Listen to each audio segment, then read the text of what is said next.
चिंता की कि मतलब शोध इतना महत्वपूर्ण है कि किसी भी क्षेत्र में जो रिसर्च है उसी से हमारा समाज विकसित होता है। और बिल्कुल सही तरफ संकेत दिया हमारे होता जी ने बताया कि शोध के क्षेत्र में जो पैसे आते थे सरकार के द्वारा वो उसमें कटौती हो रही है। असल में होता यह है कि जो ऊंचे कुर्सियों पर बैठे हुए लोग हैं वो अपने ढंग से सोचते हैं, उनको तो समाज के विकास से कोई खास लेना देना नहीं है, उनको तो हर स्तर पर अपनी कुर्सी बचानी है, सरकार बनानी है, इस तरह से वो सोचते हैं। मैं एक उदाहरण देकर समझा रहा हूँ। अभी गणतंत्र दिवस बीता, अब कैसे आपको सोचना चाहिए, आपको सोचिए कि सच्चाई क्या है, हकीकत क्या है। गणतंत्र दिवस बीता, हर साल मैं देखता हूँ, इस साल भी देख रहा हूँ। 15 दिन पहले से, कम से कम एक हफ्ते पहले से राष्ट्रीय गीत, आजादी के गीत, यही सब आना शुरू हो जाते हैं। और गणतंत्र दिवस के अवसर पर बड़ा परेड होता है दिल्ली में, तरह तरह के हथियार दिखाए जाते हैं, हमने ये किया वो किया, और दुश्मन के खट्टे कर दिए दांत, और पाकिस्तान सबसे बड़ा दुश्मन है और चीन है, और ये मारे वो मारे, यही सब होता है। राष्ट्रीय चेतना के नाम पर, राष्ट्रपति के नाम, यही सब होता है। गणतंत्र दिवस क्यों मनाया जाता है? इसलिए कि 26 जनवरी के दिन हमारा संविधान लागू हुआ। आजादी नहीं मिली, संविधान लागू हुआ। और संविधान है क्या? सबको समानता का अधिकार देता है। संविधान कहता है कि भारत में जन्म लेने वाले जितने लोग हैं सभी को समान अधिकार है। आप भी जाकर के गोलाबाड़ी थाना में दरखास्त देंगे, FIR लिखवाएंगे, तभी कार्रवाई होगी। और टाटा बिरला भी यही कुछ फंस जाते हैं ना, तो उनको भी वही FIR लिखवाना पड़ेगा। यानी थाने का दरवाजा सबके लिए खुला हुआ है, कोर्ट का दरवाजा सबके लिए खुला हुआ है, सबको समानता का अधिकार है। ये कहने के लिए शिक्षा सबके लिए सुलभ है। ये देश सभी नागरिकों, चाहे वो किसी धर्म का हो, किसी जाति का हो, किसी संप्रदाय का हो, सबको समान अधिकार है। तो हमारा संविधान लागू हुआ जो समानता का अधिकार देता है। कायदे से इस दिन इस मुद्दे पर बातचीत होनी चाहिए, बहस होनी चाहिए, चर्चा होनी चाहिए कि संविधान सिद्धांततः तो लागू हो गया, लेकिन व्यवहार में कितना लागू हुआ। मूल मुद्दा तो है ना, व्यवहार में हमारा संविधान कितना लागू हुआ। क्या सबको शिक्षा मिल रही है समान रूप से? क्या सबको इलाज की सुविधाएं मिल रही है समान रूप से? क्या सबको न्याय, सबको समान रूप से मिल रही है? क्या किसी तरह के जात भेद के नाते किसी तरह का विवाद तो नहीं है, किसी को ऊंचा नीचा तो नहीं किया जा रहा है? ये मुद्दे होने चाहिए ना भाई। किस उपलक्ष्य में हम गणतंत्र दिवस मनाते हैं? तो हम हथियार दिखाने की क्या जरूरत है? लेकिन आपका ध्यान इस मुद्दे पर नहीं जा रहा। ये जरूर कहते हैं, कभी कभी एंकर कहते हैं, आज ही मैंने देखा था एंकर कह रही थी, चित्रहार आता था, कह रही थी अधिकार के बारे में हम सब चिंतित रहते हैं लेकिन कर्तव्य के बारे में नहीं चिंतित रहते हैं। अरे भाई, अधिकार के बारे में ही हम नहीं चिंतित रहते हैं, कर्तव्य तो हम जानते हैं, देश की सेवा करनी चाहिए, खूब बता दिया गया है। लेकिन हम नहीं जानते कि आज के दिन दरअसल मूल मुद्दा होना चाहिए कि संविधान को कितना लागू किया गया, इस पर बहस होनी चाहिए। आज भी अगर गरीबी है, आज भी अगर भूख से लोग मर रहे हैं और ये चीजें बढ़ती जा रही हैं, शिक्षा का समानता का अधिकार तो है, क्या सबको शिक्षा मिल जा रही है? क्या इस घाबरा के आसपास रहने वाला कोई रिक्शे वाला, कोई खुमचे वाला, कोई भुजा बेचने वाला अपने बच्चे को चाहे कितना ही स्मार्ट हो, डॉक्टर बनाना चाहे तो बना सकता है? उसके पास 20-25 लाख सिक्का हो तो डॉक्टर बन पाएगा इस जमाने में? कोई नहीं बन सकता। इसका मतलब है कि शिक्षा का अधिकार आपने नहीं दिया। आदिवासियों की जमीनें हड़प करके दे दी जाती हैं बड़े बड़े टाटा बिरला, अंबानी, अडानी को। उतने सारे लोग बेचारे दर की ठोकरें खाते हैं, तो ये अधिकार, शिक्षा का अधिकार मिला? मुद्दे पर जहां बातचीत होनी चाहिए वो नहीं होती है। यानी आपके पास ये कैसे आप समझेंगे? आपके पास एक दृष्टि होनी चाहिए। तो शोध करना सामान्य चीज नहीं है, पहली चीज मैं कहता हूँ। शोध करने के लिए शोध दृष्टि विकसित होनी चाहिए, और शोध दृष्टि सबके पास नहीं होती। ये आप खुद देखिए अपने भीतर कि हमारे पास शोध दृष्टि है कि नहीं। शोध दृष्टि करने के लिए बहुत ज्यादा पढ़ना, बहुत ज्यादा पुस्तकालय में जाना, बहुत ज्यादा वो सभी जरूरी नहीं है। जेम्स वाट ने ढूंढा कि साहब जो है भाप में भी शक्ति होती है, तो कहीं विश्वविद्यालय में थोड़ा गया था, वो तो घर में ही जो है वो किसी बर्तन में उबल रहा था, ढक्कन बार बार हट रहा था, तो सोचा होगा कि ये तो भाप में भी शक्ति है, और उसके बल पर हमने इंजन बना लिया, ट्रेन चला दिया। या गुरुत्वाकर्षण की शक्ति कहां से पैदा हो गई? रोज ऊपर से ही चीजें क्यों नीचे गिरती हैं? तो सोचा होगा, हम रोज देखते हैं, पता ही नहीं चलता है, क्योंकि उसने देखा कि ऊपर से नीचे ही क्यों आती है। दिमाग में आया धरती में कुछ है, वरना ऊपर ही चीजें रह जाती। अभी पता लग गया बाद में कि एक निश्चित सीमा पे जाने के बाद ऊपर रह जाती है। उसके बाद स्पेस में तमाम सारे लोग घुमा रहे हैं, फैला रहे हैं। तो ये हर व्यक्ति चीजों को देखता है, लेकिन हर व्यक्ति में रिसर्च की दृष्टि नहीं होती, शोध दृष्टि नहीं होती। इसलिए जिनके पास शोध दृष्टि नहीं होती है, मेरा आग्रह है तो बहुत ज्यादा इसमें समय न गंवाएं, खपाएं, क्योंकि बढ़िया रिसर्च नहीं कर सकते। सीधी बात है, रिसर्च करने के लिए आपके पास श्रम चाहिए, त्याग चाहिए, संघर्ष चाहिए, समर्पण चाहिए। जैसे इन्होंने बताया कि मैं बाघ कविता के बारे में ढूंढते ढूंढते कहां चला गया, अब ढूंढते ढूंढते जाते जाते जाते पता लगा लिया कि असल में क्या है, यह रिसर्च है।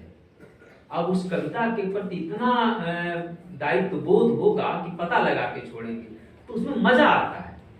अगर रिसर्च करने के दौरान आप कोई नई चीज लाते हैं तो उसमें मजा आता है, उससे खुशी होती है। तो ये खुशी सबको नहीं होगी। अगर आपके पास बोझ होगा कि हमको किसी तरह से डिग्री लेनी है, तो डिग्री मिल जाएगी। अब ये थोड़ा हम कहेंगे कि उसका प्रयास मत कीजिए, लेकिन ये मान के आप भी मान के ही चलेंगे कि भाई हमको डिग्री से मतलब है। तो डिग्री के मतलब बहुत सारे रास्ते हैं, आजकल तो दूसरे लोग लिखवाते भी हैं, सुनते हैं, डिग्री लिख देते हैं। लेकिन मेरा ये कहना है कि अगर इसमें चाहते हैं आप कि इस हमारे शोध का, क्योंकि समय तो देना ही देना है, श्रम भी देना है, तो थोड़ा सा सोच करके समझ करके ऐसा विषय उठाइए कि जिसमें थोड़ा सा नयापन हो। और प्रासंगिकता का मतलब समाज का उसको उससे कोई उपयोग है कि नहीं, समाज में उसकी कोई उपयोगिता है कि नहीं, ये तो आप ही सोचेंगे ना, उपयोगिता है कि नहीं है।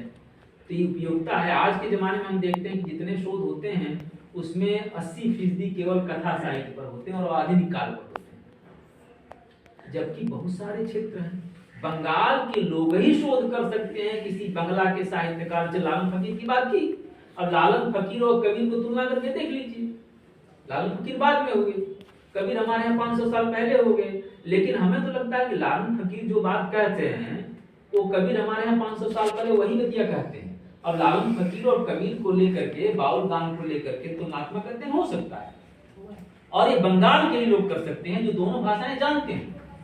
तो ये तय आपको करना है कि किस विषय पर हम सही अध्ययन कर सकते हैं। रुचि भी पैदा हो जाएगी, काम भी अच्छा हो जाएगा। और कोई महाराष्ट्र में काम नहीं हो सकता, ये काम बंगाल में होगा। और बंगाल संयोग से बहुत समृद्ध प्रांत है, यहाँ बहुत सारा लिखा गया है, बंगला का हिंदी पर बहुत प्रभाव है, और बंगाल में रहते हैं तो बंगला और हिंदी दोनों को जानते हैं। तो किसी भी विषय पर जिसमें आपकी रुचि हो, कोई बेहतर काम कर सकते हैं आप। तो इस तरह से इन सब चीजों को सोचना पड़ेगा। आपका काम है सही व्यक्ति जो है उससे राय लीजिए, राय लेने में संकोच नहीं करना चाहिए। कोई भी विषय हो, किसी से मुझे अच्छा लगा कि तमाम सारे लोग सवाल कर रहे थे, तो ये सवाल करना चाहिए। सवाल करना इसका मतलब रिसर्च में थोड़ी सी रुचि है आपको, क्योंकि सवाल ही पैदा नहीं होगा तो फिर क्या करेंगे आप। तो ये बहुत अच्छी बात है, सवाल पैदा होता है। और एक आध चीज है, हाँ और कोई खास चीज नहीं, यही 2-3 चीजें मुझे कहनी है। और अंत में मुझे यही कहना है कि ये बहुत अच्छा देख करके मुझे लगा, करीब लगता है। कभी कभी मीरा जी कहती हैं हम कोशिश करते हैं आने के लिए, लेकिन ये बहुत भाग्यशाली हैं आप लोग कि आप यहाँ पहुँच पा रहे हैं। और ये एक ऐसी जगह है जहाँ बैठ करके शांति कट्टेबाजी की जा सकती है। यहाँ जो किताबें उपलब्ध हैं, जो पत्रिकाएं उपलब्ध हैं, वो पढ़िए, उसे समृद्ध कीजिए। लेकिन उसके बावजूद आपका अध्ययन का क्षेत्र तो खुला हुआ है, आप कहीं से भी कुछ पढ़िए, यहाँ ले आकर के बांटना चाहिए। ये कभी नहीं भूलना चाहिए कि आज के जमाने में पढ़ना एक टीम वर्क ही है। कोई भी व्यक्तिगत तौर पर मानसिक रूप से खुश हो सकते हैं, खाली पढ़ करके। पढ़ने में आनंद आता है तो पढ़ते आनंद ले लीजिए। हालांकि अब पाठक तो खत्म होते जा रहे हैं, अब तो खाली मोबाइल में ही देखते हैं, पढ़ना मोबाइल में हो जाता है, इंटरनेट से पढ़ना भी हो जाता है। तो किताब कहाँ लोग पढ़ते हैं, बहुत कम पढ़ते हैं। लेकिन जाहिर है कि किताब का विकल्प मोबाइल नहीं है, किताब पढ़ते हैं हम, तो आज भी अगर ये सब होता तो जो विकसित देश है वहाँ और किताबें बिक रही हैं। अमेरिका और इंग्लैंड में किताबों का बिकना कम नहीं हुआ, वहाँ ज्यादा बिकती हैं। इसका सीधा मतलब है कि किताबों का महत्व कभी कम नहीं होगा। हम पढ़ते हैं तो थोड़ा सा आ गया, 2-4 वाक्य आ गया तो पढ़ने लगते हैं, फिर सोचने लगते हैं, बंद कर देते हैं, मोड़ देते हैं पन्ना, फिर 1 घंटे बाद पढ़ेंगे, 10 मिनट बाद पढ़ेंगे। लेकिन और कहीं ये संभव नहीं है। तो इस तरह से पढ़ना तो हम तो हमारा तो पढ़ने का तरीका ये कि हम किताब पर ही लिखते भी रहते हैं, क्योंकि जब कोई किताब पढ़ते हैं तो उसी पर लिखते हैं, चाहे कितना भी नया। मुझे लगता है कि ये किताब कोई और भी पढ़ेगा तो उसको कम से कम कुछ सूत्र मिल जाएंगे, कहीं कोई कमजोरी है, कोई अच्छाई है। मैं उसमें संकोच नहीं करता हूँ बहुत सजा करके किताब रखा जाए तो ठीक ठाक हो, साफ सुथरा हो, ऐसा कुछ नहीं है। मैं तो उसी पर लिखता हूँ, तो उस पर कुछ लिख दिया, कोई भी दूसरा पढ़ेगा तो उससे फायदा ही उठाएगा, उससे उसका नुकसान नहीं होगा। तो ये पढ़ने का तरीका भी है। तो इस तरह से पढ़ने का तरीका भी ऐसा होना चाहिए, उसमें ऐसा नहीं बहुत साफ सुथरा ठीक ठाक किताब रहे, पढ़ा जाके सजा के रख दिया। सजा के रखने के लिए तो है, लेकिन असल में सजा कर रखना भी पढ़ने के लिए ही है। और पढ़ना आपका अगर दूसरे तक वो बातें पहुंच रही हैं तो ये तो अच्छी बात है। तो पढ़ना और पढ़ने के लिए चुनाव करना, चुनाव करने के साथ साथ उसको पढ़ने के बाद उसको वितरित कर बांटना, उस पर बहस करना, यही अध्ययन का तरीका होता है। यही समीक्षण का भी तरीका है, यही शोध का भी तरीका है। समीक्षा अलग चीज है ठीक, लेकिन समीक्षा में शोध बहुत जरूरी है। दोनों एक दूसरे से इतना जुड़ा हुआ मामला है कि अगर शोध करते हैं, अगर उसमें समीक्षा नहीं है तो भी आप सही जगह पर नहीं पहुंच पाएंगे। हालांकि एक दृष्टि, लेकिन दोनों के लिए दृष्टि चाहिए ही। आप अगर हमारे एक आलोचक हैं कमल किशोर गोयनका, तो बड़े आलोचक हैं, जिंदगी भर प्रेमचंद पर ही शोध किया। लेकिन अब मुझे कहने में संकोच नहीं है, क्योंकि उन पर भी मैंने लिखा है भाई पढ़ने के बाद अंततः कहाँ पहुंचे, प्रेमचंद गरीब नहीं थे, उनके अकाउंट में इतना पैसा जमा था, इनका भाई ये विषय पढ़ा है। प्रेमचंद, हाँ प्रेमचंद का सारा काम कर लिया चुन चुन के, लेकिन निष्कर्ष कहाँ पहुंचा, इसलिए कि उनके पास दृष्टि नहीं थी। दृष्टि उनकी अपनी थी, विवाद खड़ा करना है, दृष्टि उनकी अपनी थी, विवाद नहीं खड़ा करना, उनकी दृष्टि अपनी थी। और दृष्टि ऐसी दृष्टि जो तटस्थ नहीं कही जा सकती, वो एकदम से जुड़े हुए थे। खास तौर पर उनको खारिज करना था कि जो प्रगतिशीलों ने प्रेमचंद का जो मूल्यांकन किया है वहां से खारिज करके उनको दक्षिणपंथी बनाना है प्रेमचंद। तो इसमें वो सफल हैं, लेकिन आंशिक रूप से सफल हैं, जाहिर है उनको मानने वाले हैं। तो अब दृष्टि है, दृष्टि आपके ऊपर निर्भर करता है कि कौन सी दृष्टि आप विकसित कर पा रहे हैं। भाई ये मैं कह रहा हूं तो जाहिर है कि कमल किशोर गोयनका की रिसर्च को मैं ऐसा नहीं, उनके श्रम को मैं उस पर कोई प्रश्न चिन्ह नहीं लगा रहा हूँ, बहुत श्रम किया है उस आदमी ने। लेकिन उनकी दृष्टि जो है वो मुझे ऐसा लग रहा है कि प्रेमचंद अगर सोचते रहते कि मेरे बारे में इस निष्कर्ष पर ये पहुंचे हैं तो प्रेमचंद दुखी ही होते। प्रेमचंद ये उम्मीद नहीं करते। विश्वार्थी पत्रिका में उनका एक लेख आया था पहले, जब हम लोग रिसर्च कर रहे थे, तब प्रेमचंद को उन्होंने कांग्रेस से जोड़ा, और जब अभी सत्ता बदल गई तो फिर प्रेमचंद कांग्रेसी से बीजेपी हो गए और प्रगतिशीलों ने उनको मार्क्सिस्ट करने की कोशिश की। तो जाहिर सी बात है कि मैंने कहा था ना शुरू में कि दृष्टि अपनी अपनी होती है, लेकिन ये जो दृष्टि है ये दृष्टि बदलेगी कैसे है। हमारे हिंदी के बड़े कवि, तथाकथित बड़े कवि, बहुत दिनों तक प्रगतिशील थे, और फिर उन्होंने राइज ऑफ आरएसएस और तमाम चीजें लिख दी और साहित्य अकादमी में मिल गई उनको। तो ये सब दुखद प्रसंग है तो कि नहीं, कहने का मतलब ये है कि आदमी जो दृष्टि विकसित करता है तो वो दृष्टि उसकी बनी रहे, और अगर उसकी दृष्टि पक्की रहेगी तब बनी रहेगी। और वो सत्ता को पुश करने के लिए कोई आलोचक पैदा नहीं होता है, कोई साहित्यकार भी पैदा नहीं होता है। आज पूरे दिन में एक उदाहरण बार बार जो आ रहा है उदय प्रकाश जी का, तो वो कोई भी रचनाकार तब तक बड़ा नहीं होगा जब वो सत्ता का विरोध नहीं करेगा, सत्ता के समर्थन में जाकर कभी भी कोई आलोचक बड़ा नहीं होता है, कोई रचनाकार भी बड़ा नहीं होता है। तो जाहिर सी बात है कि आप जब रिसर्च करेंगे इन चीजों को भी।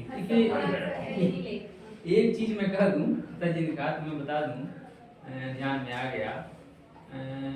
हमारे मित्र हैं, आप जानते ही हैं, सदानंद प्रसाद गुप्त, वो हमारे सहपाठी हैं। आपने उन पर भी लिखा है? उन पर भी लिखा है, सहपाठी हैं और हमारे सबसे घनिष्ठ मित्र थे, जब पढ़ते थे तब से अब तक रहे। खुद सदानंद शाही? सदानंद गुप्त। अच्छा, सदानंद शाही उनसे जूनियर। अच्छा। सदानंद प्रसाद गुप्त नाम है, वो उत्तर प्रदेश हिंदी संस्थान के अध्यक्ष हो गए। अध्यक्ष तो मुख्यमंत्री होते हैं, उपाध्यक्ष होते हैं, वो अध्यक्ष का ही पद होता है। तो उनको पुरस्कार देना, पुरस्कार बहुत सारा, सैकड़ों पुरस्कार उनको देने होते हैं। मुझसे उन्होंने कहा कि अमरनाथ जो है साहित्य भूषण जो है वो कितना मिलता है? 5 लाख 2 लाख रुपया मिलता था। नहीं, अभी 5 लाख हो गया और 10 लोगों को देना होता था।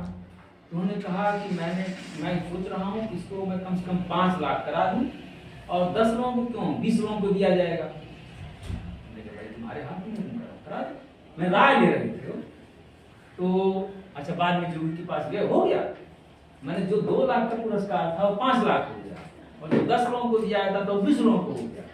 ये सचिव मिश्रा को भी साहित्य भूषण मिला हुआ है, जो चर्चा में कर रहा था, मेरे जो मित्र हैं सहपाठी में होगी। तो ये जो हुआ हो गया। उसके बाद जब पुरस्कार मिलने लगे तो 2 टर्म रहे, 2 टर्म मिलते रहे और मैं देख रहा था कि हमको मैंने कोई प्रतिष्ठित लेखक ऐसा कोई दिखाई नहीं देता जिसको पुरस्कार उसको इस तरह की, क्योंकि वो पुरस्कार देने के लिए बैकग्राउंड देखते हैं लोग कि संघ का बैकग्राउंड इनका है कि नहीं, मैंने कहां से जुड़ा हुआ है मामला, कहां कितना। सरकार सवाल यह है कि ये जो मैं इसीलिए सरकारी पुरस्कार के पक्ष में मैं हूं ही नहीं। किसी भी लेखक को सरकारी पुरस्कार नहीं मिलने चाहिए, पद्मश्री बिल्कुल नहीं मिलनी चाहिए, पद्म भूषण नहीं मिलने चाहिए। सारे के सारे लेखकों को खरीदने के लिए, बेचने के लिए मिलते हैं, लेखक बिकते हैं इससे। पुरस्कार यही इसलिए आते हैं कि वो हमारे सुर में सुर मिलाएं और उनके भीतर इच्छा पैदा होती है। देखिए, एक लेखक जो होता है, ईमानदार लेखक, जनता के प्रति सिर्फ और सिर्फ वो जनता के लिए लिखता है। और सत्ता में जो बैठे हुए लोग होते हैं वो चाहते हैं कि ये लेखक हमारे पक्ष में अपनी बातें कहें। माने सत्ता के हित में अगर कहेंगे तो जनता खुश हो जाएगी, जनता कहेगी बड़े अच्छे सरकार है। हम कहते हैं अमर्त्य सेन अगर कह दें कि मोदी जी बड़ा अच्छा काम कर रहे हैं, उनको नोबेल पुरस्कार मिला हुआ है, तो जाहिर है मोदी जी खुश हो जाएंगे। लेकिन वो तो ऐसा कर नहीं रहे हैं, उनकी तो जमीन सुन रहे हैं कि शांति निकेतन में मैडम चली गई, उनकी जमीन थी शांति निकेतन में, उनके नाम से पता नहीं। अब तो ये बोल रहा है कि सरकार की प्रशंसा कर रहे हैं। अब तो ये बोल रहा है कि उनकी माने नोबेल पुरस्कार अर्थशास्त्र में दिया ही नहीं जाता है, उसको मिला ही नहीं है। वो यहाँ की सरकार की प्रशंसा कर रहे हैं, सत्ता से जोड़ना तो है क्या, यहाँ से जोड़िए सुविधा नहीं। सीपीएम के समय भी वो समर्थन अमर्त्य सेन का लोग नहीं कर रहे थे, सीपीएम के लोग भी। जो भी हो, सत्ता की प्रकृति होती है। मैं ये कहना चाहता हूँ कोई भी सरकार, मुझे नहीं लगता है कि कोई बीजेपी और उसका मतलब है। हाँ, जो बैठता है बस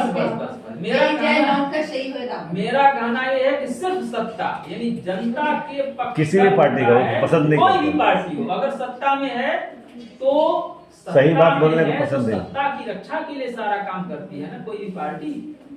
और साहित्यकार जो है जनता का पक्षधर होता है, जनता के हित में लिखता है। तो जनता के हित में लिखने वाला आदमी अगर सरकार उसको कोई बड़ा पुरस्कार इनाम देती है तो जाहिर है कि उसकी जबान बंद होती है, सोच विचार करके कदम उठाएगा। सरकार की प्रशंसा भले न करे लेकिन तटस्थ तो हो ही जाएगा ना, और हो जाएगा। आज के समय में जब गोदी मीडिया खत्म हो चुकी, मैंने बिक चुकी है, हाँ। तो लेखकों का मैंने दायित्व ज्यादा बढ़ गया है, ज्यादा बढ़ गया है। तो इसलिए ये जो पुरस्कार वगैरह है, जो सरकारी पुरस्कार खासतौर पर जनता अगर कोई देती है तो महत्वपूर्ण है कि जनता के लोग, कोई संगठन देता है तो उनकी अपनी व्यवस्था होती है, अपने लोग होते हैं। लेकिन पुरस्कारों और सम्मानों से किसी रचनाकार का मूल्यांकन नहीं किया जाना चाहिए, उससे सच्चाई का पता नहीं चल पाता। और जो जनता की हम कहते हैं कि कबीर को कौन सा पुरस्कार सिकंदर लोधी ने गंगा में फेंकवा दिया था, बच गए संदेश तो पुरस्कार मिलता है। हमारे यहाँ जो बड़े बड़े लेखक हैं उनकी तो जो दुर्गति होती है, या तो जेल में है, बरबर राव जेल में निकले हैं शायद, जेल में तमाम सारे तो जो सच्चे रचनाकार हैं उनकी तो बड़ी दुर्गति होती है, सामान्य जिंदगी नहीं जी पाते हैं, उनको तरह तरह के उनके ऊपर दबाव होता है। जिनकी तरफ संकेत कर रहे थे होता है कि बद्रीनारायण की तरफ कर रहे थे, यही तो क्यों जी कहने में संकोच नहीं है ना। नाम तो ले ही लिए थे, लगभग नाम ले लिए थे। तो अब है जिंदगी भर प्रगतिशील रहे, धीरे धीरे जो है वो उसके में चले गए, अब सरकार के पक्ष में होता जी ये भी प्रश्न उठ रहा है कि उन लोगों को क्यों नहीं कटघरे में रखा जा रहा है जिन्होंने उनको पुरस्कार दिया। पुरस्कार दिया वो कौन? नहीं निर्णायक में तो है ना, जो निर्णायक थे। ऐसा है निर्णायक ने उनको क्यों चुना? अरे भाई निर्णायक लोग भी कौन लोग हैं? अरुण कमल थे, नंद किशोर आचार्य थे। तो सवाल है वही कर रहे हैं। अरुण कमल तो घोषित रूप से बात बनती हैं। ऐसा है जो जनता ने प्रतिनिधि करी है, जो निर्णायक लोग होते हैं वो भी बहुत कुछ अपनी यही कहे कि वो भी कंबल ओढ़े हुए चीजें आती हैं और वो आज उस तरह से उनकी इच्छाओं का ध्यान रखते हैं लोग कि किसको सत्ता की इच्छाओं का ध्यान रखते हैं। ये बात है, ये सब चीजें उससे को मिला तो बहुत बवेला हुआ। जी जी मोदी ने कभी अभी हाथला विश्वनाथ तिवारी जी को मिला है पद्मश्री, उसके लिए भी बने वो बयान दे दिए कि हम तटस्थ हैं। हाँ। तो उनकी तटस्थता का भी मूल्यांकन हो रहा है। मूल्यांकन हो रहा है, हाँ, हो रहा है। उनके अपने तर्क हैं। नहीं तर्क नहीं सर, वो कुछ नहीं बोलते, हम तो जानते हैं कि उनको मिलना है, कोई कुछ नहीं बोलता। वो तटस्थ होकर के चोर के दाढ़ी में तिनका बराबर कि ठाकुर घरे के आम ही केला खाएंगे, तो ये बोल करके वो फंस गया। तटस्थ हम लोग जानते हैं कि हाँ विश्वनाथ तिवारी को पद्मश्री के और कोई बड़ा अवार्ड भी मिल सकता है। सच्चाई ये है कि तटस्थ कोई नहीं है, तटस्थता होती ही नहीं है, बेकार की चीज है। आप चौकट के अंदर है चाहे चौकट के बाहर, सीधी बात। आप जो एक आदमी किसी आदमी को मार रहा है जो अन्यायी है और आप चुपचाप हैं हम तटस्थ। हाँ जो बीच में रहेगा वो हिरण्यकश्यप और नरसिंह ही रहेगा। तो आपको दीनहीन है, कमजोर है, दबाया जा रहा है, उसके पक्ष में खड़ा होना पड़ेगा, तभी आपकी निष्ठा तय होती है, वरना तटस्थ क्या चीज होती है? तटस्थ यही कोई चीज नहीं। तो बहरहाल अंत में फिर मैं यही कहूँगा, मीरा जी को अभिनंदन करते हुए, धन्यवाद देते हुए इसको जगाया आप सब लोग आए और अच्छी गोष्ठी है, इतने सारे लोग इकट्ठा हुए, पढ़ने लिखने वाले लोग इसमें है ही हैं, तभी आए हैं, वरना क्यों आते। तो आप सबको भी बहुत बहुत बधाई, धन्यवाद। अच्छा विनय जी जो है धन्यवाद ज्ञापन करेंगे जो उपस्थित हैं, तो जुड़े रहते हैं मुक्तांचल और विद्यार्थी मंच के साथ और स्थानीय है भी। बहुत सुंदर और बहुत ही सुव्यवस्थित और एकदम प्रासंगिक गोष्ठी विद्यार्थियों के लिए। और हमको लग रहा है हम जैसे जो कि शोध कर चुके हैं, पुस्तक भी आ चुकी है, और हमारे जो गुरुजन हैं और जो विश्वविद्यालय के शिक्षक हैं, बहुत बड़ी कसौटी होती है। तमाम आलोचनाओं के बावजूद हम लोग देखते हैं कि बहुत बड़ी कसौटी है, और इस कसौटी पर एक इसके लिए शोध की जो कसौटी है, जैसे कि अरुण होता सर ने जो कहा कि किस तरह से उसको पैमाना बनाया जाए, पीयर रिव्यू ग्रुप में जो पत्रिकाएं आ रही हैं कैसे उसको वो करें। तो इसको लेकर के एक ये विश्वविद्यालय की खासतौर पे गोष्ठियों का ये सेमिनार का टॉपिक होता है, और मीरा जी ने जिस तरह से किया है तो हमको लग रहा है कि बहुत बहुत धन्यवाद। और मैं बार बार कहता हूँ कि एकदम बिल्कुल अपनी इच्छा और लगन से, निस्वार्थ भाव से ये लगातार ये कर रही हैं, और एक सप्ताह भी नहीं पूरा हुआ है 2 गोष्ठी को। इसके लिए मुझे लग रहा है कि बहुत अच्छा लग रहा है, और इतनी नॉन एकेडमिक जगह पर एक शुद्ध एकेडमिक विषय को लेकर और इतने अच्छे अच्छे वक्ताओं को पूरे बंगाल या कहें कि भारत के स्वनाम धन्य हमारे जो आलोचक आए, तो उन लोगों के जो विचार हमने सुने, तो मैं मीरा जी को बहुत ही, अब क्या कहूँ, मैं तो कई बार श्रद्धानत हो जाता हूँ इनके कामों को देखते। और 2 बातें मुझे लगती हैं कि सबकी वास्तविक निस्वार्थ होना और एक कहीं न कहीं थोड़ा सा उसमें मन लगाना। तो कई बार जो शोधार्थियों का पूरा लक्ष्य असली होता है कि नौकरी पाना, रोजगार। और जब हम कई बार देखते हैं कि अच्छा शोध प्रबंध ले जाने के बाद भी जब वो दरकिनार कर दिए जाते हैं और जिनको चुन दिया जाता है वो भी तमाम उदाहरण सब लोग साक्षात्कार मतलब उसमें उपस्थित हैं और एक पुरस्कार एक उदाहरण भले हैं, तो मुझे लग रहा है कि कसौटी होती है। तो हमको लगता है क्यों ना शॉर्टकट मेथड अपनाएं, जैसे तैसे जमा करें, नौकरी पा लें। नौकरी पाने के तो कई तरीके होते हैं। तो मुझे लग रहा है कि हम जो नहीं, आप तो बड़ी बात कह रहे हैं कि जस्ट इंटरप्ट कर रहा हूँ, शोध प्रबंध जो है जीवन भर साथ रहेगा, लेकिन बिना शोध प्रबंध वाले को नौकरी हो जाती है और राजकमल से प्रकाशित जिसकी पुस्तक हो उसकी नौकरी नहीं हो रही है। लेकिन बावजूद इसके कह रहा हूँ, आपने अगर अच्छा शोध किया है, जैसे आपने किया है, विनय जी ने किया है, जबरदस्त बहुत बढ़िया शोध किया है, तो वो उनके पास वो संतुष्टि है। लेकिन अब व्यवस्था इतनी करप्ट हो चुकी है, उस पर क्या करें, मतलब कुछ कहा ही नहीं क्या ये तो लेकिन बावजूद उसके मुझे लग रहा है कि बावजूद आप नौकरी लीजिए, वही तरीका अपनाइए, क्योंकि उसके बिना नौकरी नहीं मिलेगी। लेकिन शोध यदि आपका उम्दा होगा, अच्छा होगा, तो मुझे लग रहा है कि वहां पे आप चमक जाएंगे। कोई आपकी तुलना, नामवर जी को कई बार निकाला गया हो गया, लेकिन वो जो प्रतिभा रही कई बार निकालने के बावजूद तो चमकता है। एक ही नाम लिया जाता है हिंदी के विकास में अपभ्रंश का योग। अभी तक हम लोगों में से मतलब जो भी जिन लोगों ने देखा होगा या पढ़ा होगा वो पुस्तक मानी जाती है एमए का लघु शोध प्रबंध। तो उस तरह की बात है। मुझे लग रहा है कि इसके लिए सर लोगों का जो सुझाव मिला कि किस तरह से अच्छा आप शोध लिखें और उस शोध को एक प्रमाणिक पैमाना बनाएं, तो उसमें मूल निष्कर्ष जैसे कि मेरा मंजू दी अभी चली गई, मंजू रानी, तो किस तरह से पढ़ना है और लगातार आप पढ़ेंगे और अच्छे अच्छे शोध प्रबंधों को आप देखें। क्योंकि जब मेरा शोध प्रबंध बल्कि नामवर जी ने ही चेक किया था और जब पास हो गए थे तो मैं एक बार मिलने गया था, सर आशीर्वाद दीजिए, शोध अवार्ड हो गया। तो उन्होंने कहा था कि नहीं तुमने अच्छा किया है, उसका थोड़ा सा सुझाव दीजिए, इसको पुस्तक के रूप में निकलवाओ।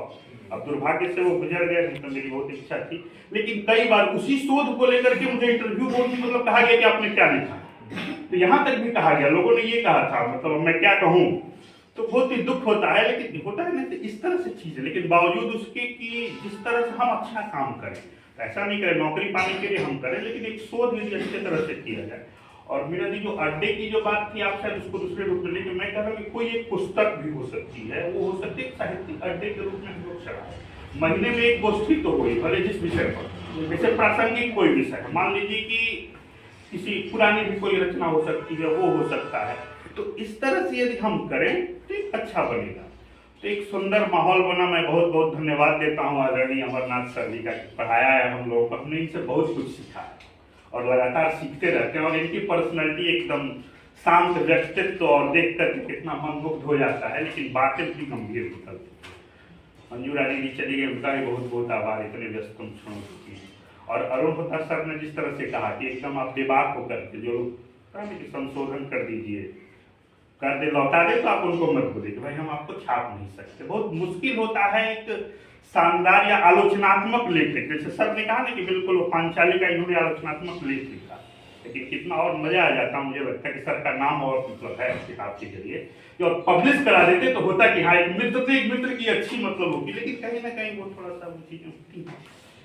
मैं धन्यवाद देता हूँ भाई निशान जी का और इतुदी साक्षात एकदम उन्होंने बिल्कुल ईमानदारी से स्वीकार किया कि मैं 2 शोध करा चुकी हूँ, लेकिन मैं उसकी एक्सपर्ट नहीं हुई। तो इस ईमानदारी की जरूरत है, ताकि जो हम कहें या कि कहें कि जो हम लिखें उस पर हम टिके रहें, जो हम कहें उस पर कायम रहे। ये नहीं कि हम बड़ी बड़ी बातें करें और वहां पर जाकर के कुछ और करें तो प्रभाव नहीं पड़ेगा। जैसे कि उदाहरण दिया ना अमर्त्य सेन का, या फिर और सत्ता का, सर ने कहा कि सत्ता से जब टकराना तो आप एक तरफ सत्ता के विरोध की बात करेंगे और दूसरी तरफ सत्ता के अंदर गठबंधन करेंगे तो वो मामला नहीं चलेगा, आप पर लोग विश्वास नहीं करेंगे।